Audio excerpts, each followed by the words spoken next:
Good morning. Good afternoon. You are on class 3 of the week of February 6th.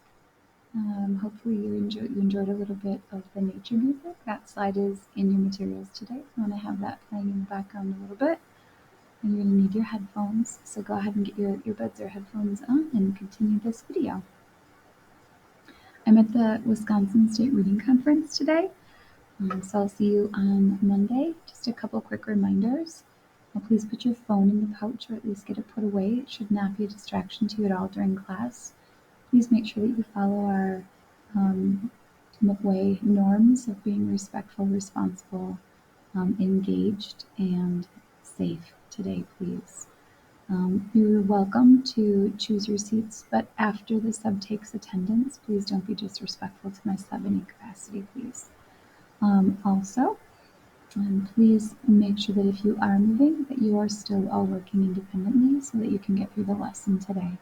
There'll be no excuses for not getting through the materials in this video and through the assigned slides today. Okay? You did have an assignment that is due, so if you haven't already done so, please make sure that you have submitted your discussion post. It was due at the beginning of the hour, so that is when the timestamp was posted for it to be completed and submitted. If it's turned in late, remember there are late fees on your score, and if you didn't do it, remember you only have 48 hours to get that in from the moment that it was due. So that means that you'll only have, again, 48 hours from right now. Okay, so that includes weekends. Okay, we're on right here in Google Classroom, so we're going to head to slide 131, and you're going to complete all the way through 148. If for any reason you don't finish that in class, it is going to be considered homework, so make sure you're caught up to that before you come back on Monday or Tuesday. And then you can see that there is an assignment that is due before you get to the next class. That's going to be working with Ralph Waldo Emerson's excerpt from Nature. And there is the text, and then here is the artifact that you'll be filling out independently. Okay? All right, so let's do it. I'm going to head to slide 131.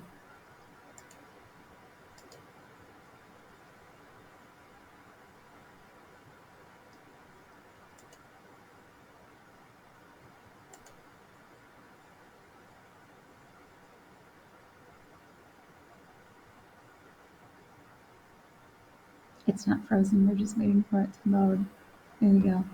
Okay, so same explanation that was on the video. We're heading 131 to 148. You'll be taking a closer look at some of your philosophy notes, specifically on transcendentalism, hence the nature music to start us off today.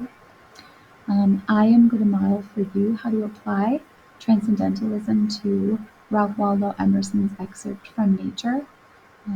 And you'll copy those annotations onto your own copy, and you'll copy into your artifact as well. And then there'll be another excerpt in that same packet that you are going to close read and annotate and process very carefully, applying the transcendental ideals, and then transferring those detailed, thoughtful annotations and summaries to your artifact on your own. So one I'll model and then one we'll do independently. Again, this is independent work today. You should not be collaborating on the you do part. You should be doing that part all on your own and shouldn't be the same as anybody else's in the room. I want you to do it yourself.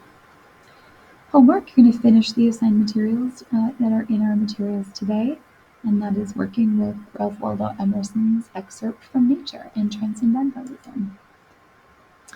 Okay, so just to recap, these should be in your philosophical notes.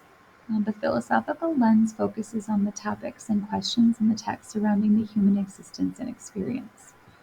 This lens is going to look at the effect of beliefs on the characters and the theme, as well as how that particular theme or belief system or religion relates to today. Oftentimes, using the philosophical lens is going to reveal the beliefs that the author seems to favor or really want to call attention to because he or she disfavors them. Some of our key words for this one are philosophy, human experience. You might want to add beliefs down there. That's what we talked about in class 2. And then how and why are we here? Now, philosophy in and of itself, and you can add this to your notes from yesterday, I would, is the study of ideas about knowledge, truth, nature, and the meaning of life. This framework is sometimes referred to as the religious lens, as religion does fall into a philosophy. It is a philosophy. It's not the philosophy, but it's one of many hundreds and thousands of philosophies. Again, this framework is going to examine the prevailing beliefs that influence the writers and the texts that they write. Most of the texts that are in this particular unit that fit into the philosophies specifically of transcendentalism, the ones we'll read today, are going to be nonfiction. When we get to some of our other philosophies like romanticism and realism, those tend to be fictional, but today's are going to be nonfiction. Heading over here to the right, in this part of Unit 3, you will be expected to choose a philosophy to learn. I've exposed you to 3: transcendentalism, romanticism, and realism. Apply that philosophy to the details of a text to analyze the characters and author's beliefs as exposed throughout the work. The effect that it has on the characterization and the overall theme of the novel. Number 3, you will need to cite evidence that shows the prevailing philosophy through multiple characters or throughout multiple parts of the text. It's really important that you understand, and you might need to write this down in your QPRCs, you cannot force a philosophy into a text. When you read the text, you'll automatically, because of your knowledge of these 3 philosophies, have a sense of which one is being exposed here. Just because the text includes nature doesn't make it transcendental. The transcendentals believed that nature balanced with an authentic sense of who we actually are in our core, along with a higher power belief, and really that idea of isolation and looking inwardly, that is transcendental. But just nature alone, that would not be transcendental, okay? So be mindful that it has to have all or nothing. It's not going to be, it's sort of transcendental. It's either all transcendental or it isn't. Okay, don't force it.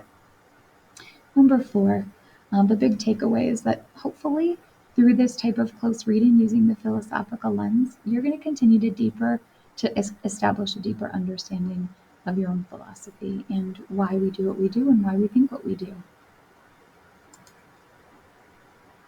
Some of the questions that many of you missed on your philosophical notes are right here. They were on our slides from class 1 at the very end when we assigned those notes.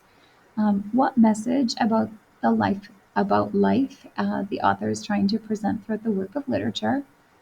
What message is the author presenting about what's right and wrong through the content of the work? What effect does religion or another belief system have on the overall text and the author or the characters? What evidence helps to communicate the author's beliefs? And that's for sure going to be a thing today with the excerpts from Nature by Ralph Waldo Emerson, the founder of Transcendentalism. Number 5, does the author of the text reflect or reject the beliefs that they describe in the work? That'll help us to understand why they're even including them. And number 6, how do the beliefs I witness in the text reflect or reject my own? Again, you don't have to believe what these authors have to say.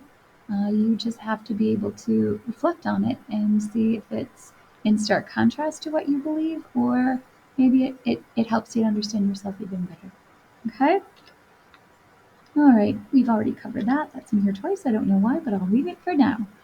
So we're going to do a deeper dive here into transcendentalism. So again, if you've got your class notes from class 2 out, we can just keep adding. If you have your philosophical notes with you, you can use those, but most likely I've got those. You can just add this to your class notes just to make sure that it makes sense. Hold on, my lights are going off. Okay, so we are going to go ahead and in those continued philosophy notes from class 2, add the word transcendentalism over into that index, and then you're going to draw these notes again today. Again, I know these are in your philosophy notes, but I want you to write them again, okay? So go ahead and draw yourself the transcendental triangle in your class note section, right next to the index where you wrote transcendentalism. And then we're going to go ahead and fill in the 3 points of our transcendental triangle. Again, all of these things have to be evidenced in the text for this to be evidence of a transcendental text. You can't just pick and choose. It can't be one of three, two, three. It's all or nothing here. So the transcendentalists believe that man can live at a relatively heightened level of awareness if he is 100% in the isolation within nature and really just inundated in nature on his own and alone, and finding some sense of solstice and quiet in nature. Um, Balanced with that will be that sense of man or humanity. So that is a sense of who we actually are at our core. Okay, so that we have a sense of what makes us unique, what makes us independent, and what gives us that sense of free will. Through the isolation of nature, we look inwardly in the transcendental theory. We look inside of ourselves to get a sense of who we are at the core of our being, that true free will, that true independence, and that cannot be influenced by anything of the world. That's why we go to nature to find it. And then, in addition to that, there is a stronger sense of spirituality that guides it, that we were made by something bigger than us with a bigger purpose. That's going to be what gives us that sense of imagination and intuition to really have the answers inside. We just need to go isolate and be reflective and experience different amazing things within nature and away from society, that we can actually figure out those answers. Okay? The transcendentalists would argue that most of us have no clue who we actually are, because society and noise and input and television and now technology completely impede our ability to have a sense of what our bigger power or spirituality made us into. And so they really see the value of not even just reading in nature, but just immersing ourselves in nature, and then having that ability to look more inwardly, kind of mindfully and meditatively, to develop the answers and to find the answers that are inside of us already, that we were born with.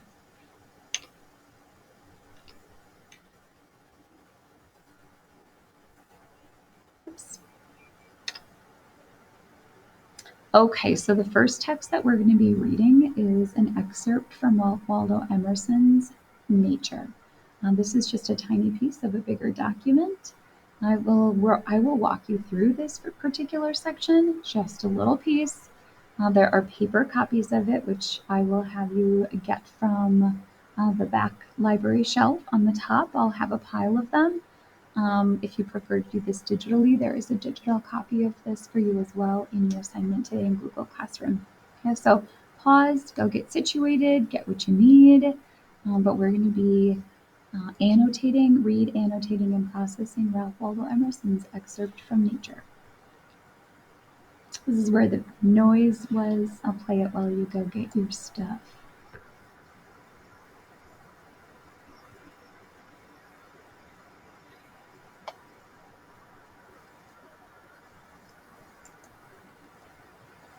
Okay, so I'm going to model this for you today first. So now that you've got the passage in front of you, you'll see that there are two sections that are boxed off, and one of those sections says, I do a sample, I'm going to do that one. You literally need to copy what you see on the screens and what you hear me say so that you have a strong model, and that you can go ahead and continue that practice on your own with the second passage. Okay? If you prefer to do this digitally, again, as I mentioned, this text is in the assignment in today's materials, and you are more than welcome to go ahead and make a copy of that and annotate it appropriately. The philosophy that we are applying is transcendentalism. I can tell you already, I've already read the text, I already know the author. This is, in fact, 100% a transcendental text. A couple of other things you might not know about transcendentalism that are kind of interesting is that transcendentalism is the first truly American philosophy. It's referred to as American transcendentalism. And Ralph Waldo Emerson, the author of Nature, is the founder of transcendentalism. You're welcome to read a little bit more about his autobiography, or his biography, and his autobiography as well, to get a sense of kind of what influenced that. But again, these are the big tenets of transcendentalism. First and foremost, It is that balance of nature for isolation, a sense of who we actually are, and that we have free will and independence, and that we don't need to be influenced by anything or anyone else, and that trust and depth of spirituality that is what gave us intuition and what created us to have an imagination to be able to find solutions to problems inwardly instead of always having to go find them elsewhere. Okay. And then we had the big six, which was that isolation in nature, individualism, independence, not being thwarted by other people or shaped by other people, that sense of free will to make choices for ourselves that we truly believe are right, imagination, and intuition. Fun fact, Ralph Waldo Emerson's buddy, Henry David Thoreau, will even take this to law. Like he will take this to his beliefs about what is right and wrong in law. And he will willingly break some laws because he truly knows that inside of himself that he disagrees with what that law is about and what it means. For example, what he did is he refused to pay taxes. And so, again, this is Thoreau. He will refuse to do it, knowing, yes, there will be consequences, but he truly believes that the fact that some of this money is going to a war he doesn't support at the time, he's not willing to pay it because he doesn't want his money to fund that. He doesn't believe in it. And so as a result, he will be jailed and he will take it. He knows he will be jailed, but that is a bigger point. He is trying to show that it is worth the consequences to do what you know is right. He did not cry about it. He didn't find an attorney. He didn't go to court. He went to jail and he took care of it because it was more important for him to stand up for what he knew was right. Okay, so just as a sidebar, that is one of the predecessors of Ralph Waldo Emerson's, his proteges, not predecessor, one of his fellow transcendentalists. So let's get back to this passage.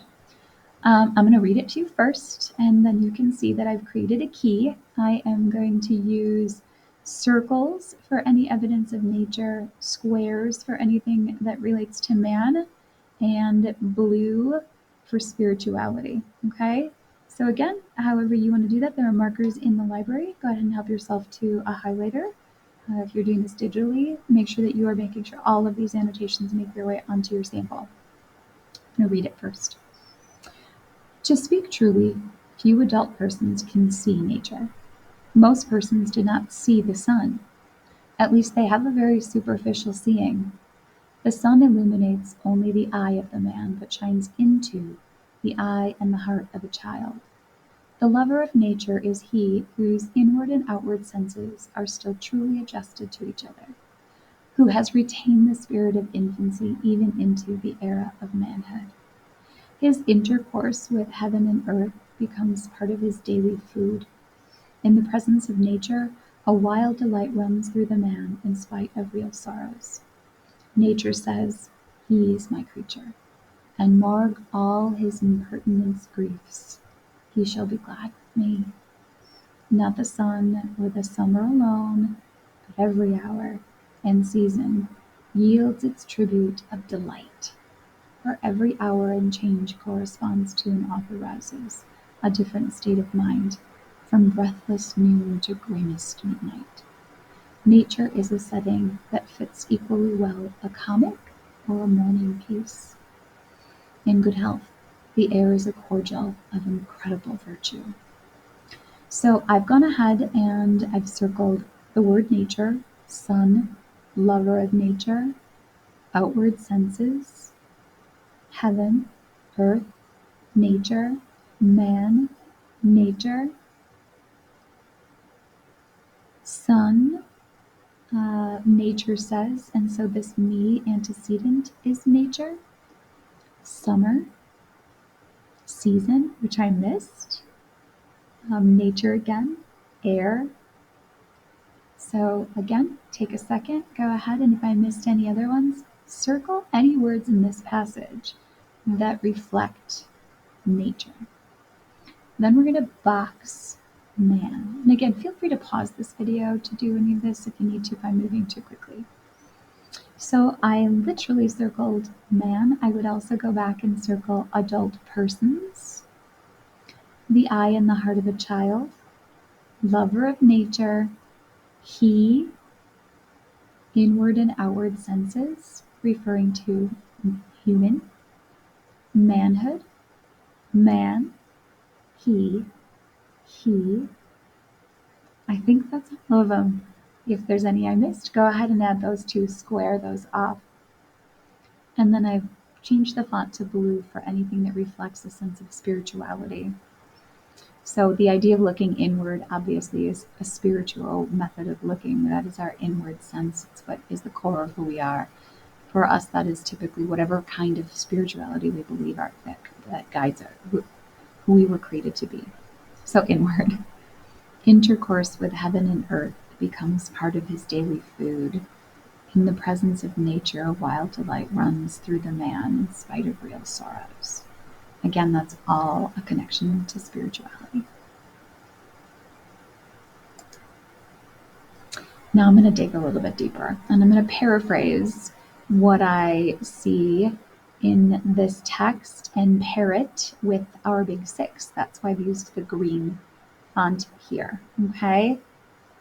So this is my thinking and my analysis on the margin. This is what we talked about with the yellow wallpaper. How while you're reading it right now, you want to write all this down while it's fresh in your head, because when you come back to this in 3 days, it's going to be gone. So make sure you copy all of this down exactly as you see it. So I took the first section here. To speak truly, few adult persons can see nature. And I wrote over here that is ultimately paraphrased. He's saying most people are not transcending the way he's talking about it within nature. Then he says most persons do not see the sun. At least they have a very superficial seeing. So again, not transcending. They see the sun, but they don't actually really see the sun the way a transcendentalist is talking about it. They're not really looking into what it has to show them and the power behind it and the beauty behind it and the miraculous nature behind it. And then we get to the sun illuminates only the eye of man, but shines into the eye and the heart of the child. And that ties to intuition, and that for most of us, we have that natural intuition as a child. We're curious, we feel things more deeply, we aren't stunted by all of this other stuff that's gotten in the way, but that we've lost that in our adulthood. The more we are inundated with society and the more we're inundated with other stuff, we lose track of that natural curiosity and intuition within nature and within ourselves. Inward and outward senses are still truly adjusted to each other, who has retained the spirit of infancy even into the era of manhood. And I'm tying this to imagination. The lover of nature maintains his imagination and wonder. The wonder is what fuels us. No matter what, that wonder thrives. That is what the transcendentalists want the readers to be reminded of, just that power of being able to escape and look inward and focus just on ourselves and where we fit in this massive, magnificent universe. He is my creature. Oh, nature says, he is my creature, and morgue all the impertinent griefs, he shall be glad with me. Not the sun or summer alone, but every hour and season yields his tribute of delight. For every hour and change corresponds to and authorizes a different state of the mind. From breathless noon to grimmest midnight, nature is a setting that fits equally well a comic or a morning piece. So this is where nature gets personified. I'm right here, and it's when nature says. We're personifying and giving it human qualities. He points out that man is a part of the bigger force. And then he also clarifies that nature is not just there for when it gives us what we want, right? He shall be glad with me, not the sun or summer alone. You don't only love it when it's beautiful, when it's sunny and warm and stunning, but that we find delight and beauty in it all the time. That we're overwhelmed by the magnitude of it all the time.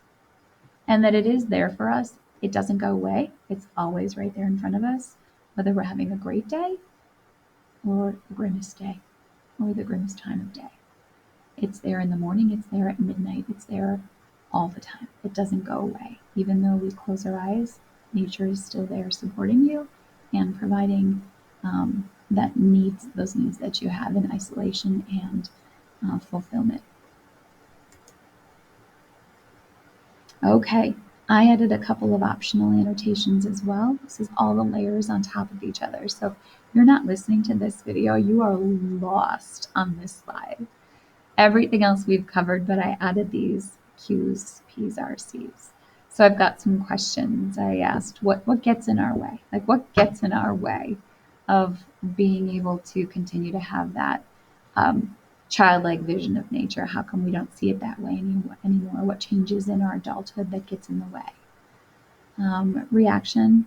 I love the reminder that nature is beautiful and amazing no matter what, that it's going to heal you with your grief or help you smile and laugh even harder in your joy. I know I too tend to be a little bit fickle with nature, especially this time of year. I want certain things, and when we don't get it, we hate it. But the transcendentalist Emerson wants to remind you that there's still incredible, massive beauty there, and there's still solitude there, and there's still just majesty there. Okay. And then lastly, I have a connection down at the bottom where it says nature is a setting that fits equally well a comic or a moving piece. And that even in tears, nature allows us to be one with it and will comfort you through that time. Okay, now you are going to head to your box. So I want you to go ahead and read this passage. It might help to quietly read it out loud so that you're following the punctuation. We can see that Emerson uses really long sentences in here. He breaks them up with semicolons and dashes, but that's because he keeps adding to what he's trying to say. So these are longer sentences and fluid sentence because it's that idea of thinking and immersing ourselves in that thought, like the free writing that you did in our last class. So go ahead and pause this, take some time, read it, annotate it using something to identify nature all the way through, something to identify man all the way through, something to identify spirituality all the way through. And then you're going to go through and annotate for the big six and go ahead and make sure that in the margins you are writing down your analysis and thinking about what's being said here. So paraphrasing these long sentences using this language is super helpful here. Okay, pause, go ahead and read and annotate the second excerpt, and then come on back. All right, if you need support, once you've already done it, I want to see yours first when I grade these. I don't only want to see my annotations, but I also provided you with the same type of support I did with the first one, just so that you can cross-check and see if we are in agreement or if there's things that you had that I didn't have, that I had that you didn't have.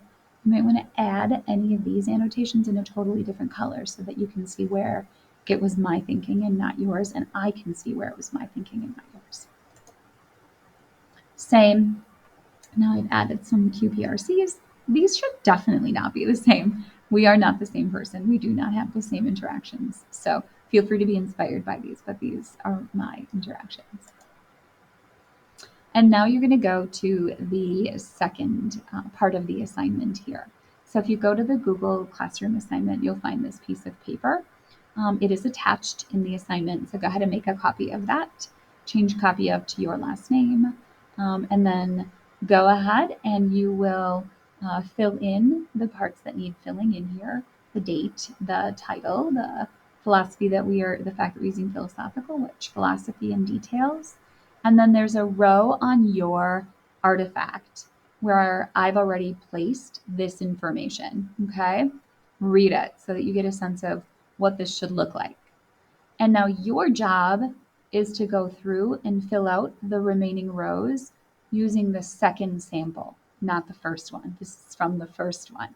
So make sure that you're using, sorry, my lights just went off again, using the second sample that you just read and annotated. Go ahead and pull some evidence, the details from the philosophy that you are recognizing, and then the detailed, thoughtful analysis. Use mine as a model so you're getting a sense of what that should look like. Okay, There are, I believe, 2 rows for you to do 2 of these. If you have more, add more rows. I want to see that you really get it. Okay? There should be no less than 2 rows, and they shouldn't be the same as anybody in your pod. You are not collaborating on this. It is going through a plagiarism checker. So make sure you're doing it yourself. Okay? Then once you've got that done, you've transferred all of your thoughts, annotations, extended your analysis. I want you to take a moment and then just thoughtfully have a follow-up reflection that connects to the essential questions. Again, make sure you're using details from this passage, this philosophy to answer these questions. Okay? All right, that is it. And then you're done. Make sure you turn that in. If you did your annotations on the paper copy, which I think most of you did, you can give that to me at the very beginning of class 1. You don't need to take pictures of that today, but do turn in that notes artifact so that that is submitted digitally as soon as you finish it. Both of these things are due by class 1. So if you didn't finish it for any reason today in class, you've got some time, no big deal. Just make sure you have it done before class. There should be no excuses. I don't really want anyone to come in and say, oh, it just made no sense. Then go back and re-listen again and follow along slower. Then don't have the speed so fast. Slow it down a little bit. But work through the lesson carefully, and then we'll look forward to continuing our philosophical conversations on class 1. Have a great weekend. I hope you enjoy the beautiful weather. I think it's supposed to be super nice. And I will see you on Monday or Tuesday.